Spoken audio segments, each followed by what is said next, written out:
Oke, Mas Slamet, silakan. Oh iya, mungkin tadi kenapa lembaga-lembaga seperti Dompet Duafa dan HI bisa kecil ya? Karena dananya udah gede, jadi kan fixed cost-nya kecil tuh. Karena masalahnya bukan Assalamualaikum. persentasenya. Silakan, Mas Slamet. Ya, Assalamualaikum Pak Urip. Matur Ya, suwun. monggo, Mas. Ya. Ya. Mohon maaf, saya selamat dari Lais Rahman. Kebetulan Lazis kami kan baru Pak. Alhamdulillah kami juga baru dapat izin dari Basnas dan dari Kemenap. Dan Ya. memang baru tingkat kota. Dan tahun ini Alhamdulillah juga pas dapat 1 miliar. 1 miliar lebih. Sekitar Oke. seratusan lah. Yang menjadi pertanyaan kami kan masalah klasik ya Pak. Perbandingan antara operasional dengan penghimpunan itu kan akan menentukan akan menentukan penyaluran ke depan. Yang sering menjadi beban kami ini kan di FR-nya itu.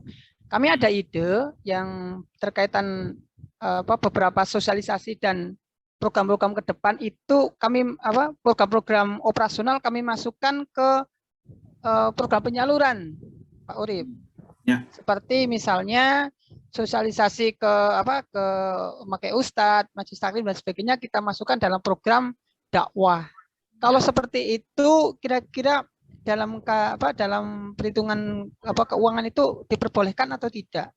Karena untuk menginventarisasi mengefektifkan kos khusus ya. Karena kalau semua dibebankan ke operasional batas 20%, apalagi kami baru diaudit syariah kemarin. Itu berat itu. Ya, itu saja. Terima kasih Pak Urip. Terus Assalamualaikum warahmatullahi wabarakatuh. Baik. Terima kasih Mas Slamet. Gini, jadi yang dimaksud visabilillah itu juga termasuk dalam konteks siar ya. Gitu. Jadi kalau kemudian biaya amil dan biaya fundraising ini mau diambil sebagian dari dana visabilillah itu sudah dibolehkan menurut fatwa MUI gitu ya. Jadi ketika dalam hal fatwa MUI mungkin nanti bisa coba googling fatwa MUI nomor 8 tahun 2011 ya. Di sana disebutkan bahwa dalam hal biaya operasional tidak dibiayai oleh pemerintah atau disediakan pemerintah tapi tidak mencukupi, maka biaya operasional pengelolaan zakat yang menjadi tugas amil diambil dari dana zakat yang merupakan bagian amil atau dari bagian visabilillah dalam batas kewajaran atau diambil dari dana di luar zakat. Jadi infak itu bisa diambil ke sana. Gitu. Ya. Jadi dengan kata lain, nanti ada plotting khususnya gitu Mas. Ya, jadi ketika, ini izin saya share lagi. Bentar, jadi ketika teman-teman kemudian memplotting biaya fundraising, itu bisa dengan cara mengalokasikan sedemikian rupa sehingga memang kan gini, ada zakat, ada infak, terikat, infak bebas lah ya, infak bebas, ada infak tidak terikat. Nah, ketika zakat, ini ada amil, ada visabilillah bisa masuk ke dalam operasional. Visabilillah. Oke, ini bisa masuk sebagai dana operation plus fundraising, gitu. Ya. Nah, kemudian ketika infak bebas, ini kan juga ada dana amil, dan ada pengeluaran, ada alokasi ya, ada alokasi, misalnya ada alokasi 1, gini deh, ini ada fundraising, ada alokasi program, atau gini, nggak usah plus.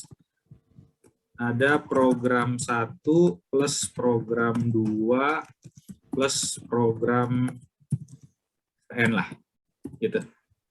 Ya, nah Mas Slamet, nanti ketika kalau ini amil plus biaya, kalau ini kayak biasanya kalau amil infak tidak terikat biasanya untuk amil saja gitu ya.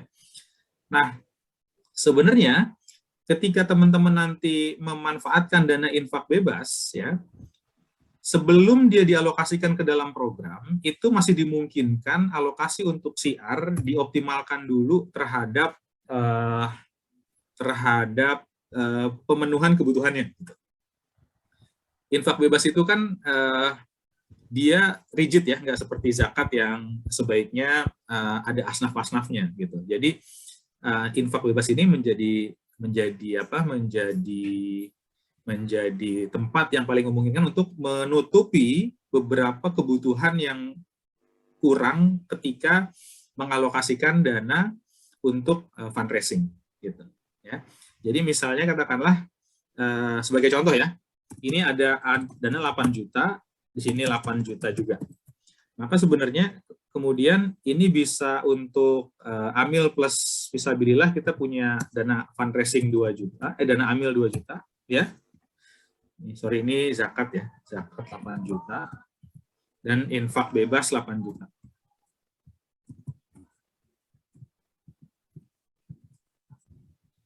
Nah, jadi jatah amil kita bisa ambil dari fisabilillah dan amil, jadi 2 juta ya, karena kan 8 juta, 1/8 jadi 2 juta ya. Nah, kemudian ternyata untuk kebutuhan amil plus, kebutuhan amil adalah 2 juta, kebutuhan fundraising sama dengan 3 juta. Nah, maka kalau kemudian amil plus FR ini, kalau mengikuti ini kan harusnya 2 juta juga ya. Gitu. Ya. Tapi ternyata kebutuhannya di sini 5 juta.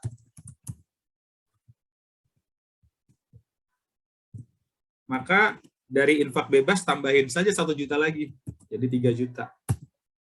Gitu. Sehingga yang 5 jutanya untuk alokasi infak yang lain. Sementara di sini 2 juta, 6 juta. Nah, kemudian secara rasio gimana? Secara rasio juga sebenarnya kan beda dikit. Kenapa? Karena nanti kalau menghitung berapa porsi biaya fundraising per omset, ini kan jadinya biaya fundraising 3 juta ya. Berarti 3 per total omset 8 plus 8 sama dengan 16. Gitu. Ya, 3 per 16 itu berapa? 3 dibagi 16. Ya. Sama dengan 3 per 16. Persen. Jadi 18,8%. Terus biaya operation plus per omset. Kan berarti biaya operation itu adalah 2. 2 per 16.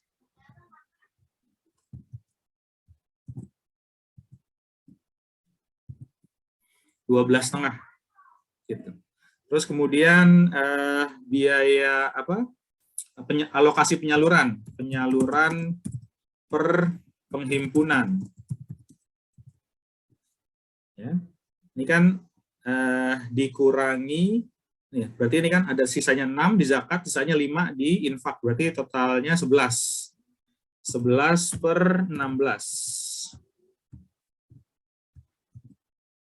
Penyaluran kita adalah 68,8%. Jadi masih oke karena penyaluran per penghimpunannya itu masih besar gitu. Karena matriksnya di sini aja, fundraising per omset, operasional per omset, sama penyaluran per penghimpunan. Oke. Gitu kurang lebih. Jadi kita manfaatkan biaya alokasi infak untuk memperbesar kebutuhan fundraising dalam tahapan yang wajar, tapi jangan sampai nanti angka ini ketika ditotal gitu ya, lebih dari 35% atau lebih dari 40% gitu. Ya, sebaiknya sih begitu. Ini benar ya? 2 per 16 ya, betul. Itu kurang lebih. Kalau nanti agak pusing mungkin kita perlu kelas privat ya. Karena ini kelas basic gitu. Oke. Baik, Mbak Nia, monggo Mbak. Kita maksimal 45 ya, mohon maaf nih. Yang sudah maghrib, monggo kalau mau live duluan, nanti materi saya share ya via link. Ini Mas mau tanya, kan ada beberapa, mungkin waktu saya dapat informasi bahwa memang ada semacam pola, misalnya ada yang dapat ambil gaji tetap, terus dia nggak dapat komisi fundraising. atau fee fundraising. Ya, ada yang gajinya kecil, komisinya besar, terus ada juga yang nggak dapat gaji tapi dapat komisi, seperti itu, Mas. Nah, kalau yang komisi atau fee marketing ini, dia masuknya ke dalam fundraising sendiri atau operasional ya? Atau bagian dari penyaluran program ya? Seperti itu. Dan kedua itu bagaimana ya hukumnya sendiri terhadap apakah diperbolehkan atau bagaimana ya secara hukum itu sendiri? Ya, siap. Kasih Mbak Nia. Pertama gini, ada satu etika namanya etika asosiasi fundraising profesional yang nanti bisa di googling, itu asosiasi fundraising dari luar negeri, Mas Arifin ya, Pak Arifin Purwakananta itu ketuanya tuh, chapter Indonesia. Di situ salah satu disebutkan bahwa sebaiknya tidak memberikan fee kepada fundraiser berbasis persentase. Gitu. Jadi fundraiser itu berpotensi moral hazard ketika basisnya adalah persentase, apalagi kepada perorangan.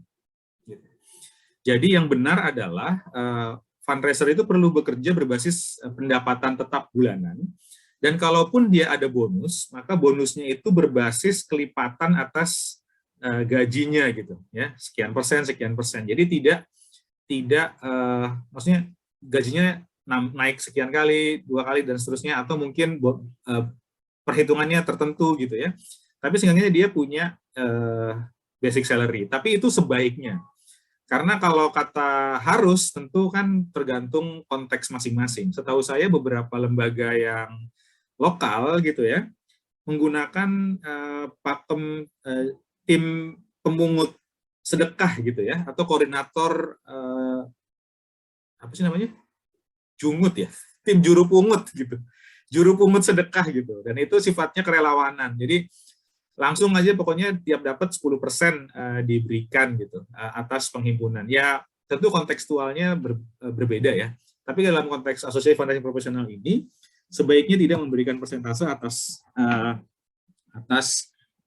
komisi fundraising gitu. Jadi sebaiknya punya gaji, dan kemudian kalau ada pencapaian itu dikali saja berapa kali berapa gitu ya, sesuai dengan persentasenya. Nah, ini yang saya lebih yakini lebih baik sehingga tidak terjadi moral hazard. Meskipun kemudian ya tidak mutlak untuk diterima sebagai satu pola tertentu gitu. Nah, saya pikir sih begitu ya Mbak Nia. Tapi kalau kemudian hukum, memang setahu saya tidak ada hukum yang kemudian jelas-jelas mengatakan tidak boleh. Tapi etika asosiasi fundraising profesional saja yang pernah saya baca sebaiknya tidak memberikan dalam bentuk fundraising berbasis persentase. Yang boleh berbasis persentase itu hanya di level lembaga. Jadi kalau lembaga dapat 100 juta, dapat 10% gitu ya, kayak di PPZ Malaysia, kemudian di kita itu 12,5% dari zakat. Tapi di level lembaga, di level karyawannya itu nggak boleh berbasis persentase, harus berbasis gaji gitu, harus berbasis pendapatan yang tetap. Nah, pertanyaannya kalau kemudian kita mengimplementasikan 10% itu bagaimana gitu? Apakah dia ada di level biaya fundraising, ya, investasi fundraising, atau ada di level biaya operasional? Kalau saya cenderung tempatkan dia seperti halnya tadi program, dimungkinkan kita membagi biaya fundraising itu juga membaginya menjadi kapan kita tempatkan sebagai biaya operasional pusat, kapan sebagai biaya yang relate ke aktivitas fundraising. Nah, ini tinggal penetapan kita aja. Misalnya katakanlah gini, kalau kita campaign dengan crowdfunding platform ya, kita bisa atau amazon.com, itu ada beban 5%. Maka ya beban 5%-nya itu dianggap sebagai beban atas fundraising saja gitu, tidak ditempatkan sebagai beban pusat. Kemudian kalau kita punya relawan ini di counter gitu, jaga counter di mana saja di pusat perbelanjaan gitu atau di mall, maka dia kita bisa anggap sebagai bebannya di fundraising, tidak sebagai beban pusat. Tapi koordinator yang mengelola para relawan itu bisa dianggap sebagai beban pusat. Nah, itu tinggal diatur-atur aja penetapannya, mana yang bisa dianggap sebagai biaya langsung ke fundraising, maka tempatkan di biaya fundraising, mana yang dianggap biaya tidak langsung ditempatkan di pusat gitu. Ya, dianggap sebagai biaya operation. Nah, nanti adjustment-nya itu di persentase rasio. Kira-kira kalau ditempatkan di tempat fundraising, rasionya kegedean nggak? Kalau ditempatkan di operasional membengkak nggak gitu? Sama halnya dengan tadi, ketika bicara program dakwah misalnya, itu kita akan tempatkan dai yang bertugas itu sebagai orang pusat atau sebagai orang program. Nah, itu juga boleh untuk mengatur-ngatur beban pusat ya sebagai operational cost dengan penyaluran program. Toh memang si orang ini berhubungan langsung dengan program ya. Misalnya gitu. Kalau di misalnya katakanlah ada kita bikin sekolah misalnya ya, sekolah gratis. Itu kepala sekolahnya, gurunya, kan sebenarnya itu biaya yang bisa kita tempatkan di program, tidak sebagai biaya orang pusat. Gitu.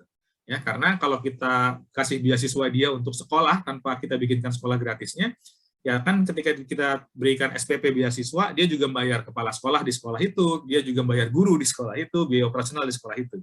Jadi ini bisa dianalogikan ke sana. Mungkin kayak gitu ya, Mbak Nia. Mungkin nanti kita bisa diskusi lagi lebih lanjut. Siap, silakan. Kalau secara syariah itu Mas, kalau secara syariah itu ada nggak sih, maksudnya kalau kita bicara tentang hukum-hukum syariah itu sendiri gitu loh, ada nggak sih pembahasan? Syariah hanya mengatur mengenai biaya amil ya, setahu saya. Mungkin kalau ada Ustadz di sini silahkan berkomentar. Tapi setahu saya syariah hanya mengatur berapa maksimal biaya amil, berapa maksimal biaya non amil. Dan itu pun juga nggak ada angkanya sih, tepat persentasenya berapa. Jadi haknya sesuai kewajaran. Nah, sesuai kewajaran itu patokannya tadi kalau menurut saya tidak sebaiknya ya tidak lebih besar ketika dana fundraising dan dana amil di jumlah itu dia jangan sampai lebih besar dari besarnya alokasi penyaluran ke penerima manfaat. Jadi kalau misalnya masih bisa diterima ya silahkan aja. Karena kadang masalahnya bukan masalah persentasenya tapi cukup atau enggak gitu. Misalnya gini katakanlah.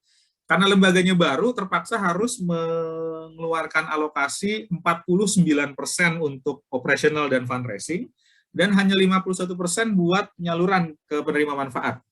Tapi sebenarnya 49% ini hanya senilai 10 juta rupiah untuk 10 orang.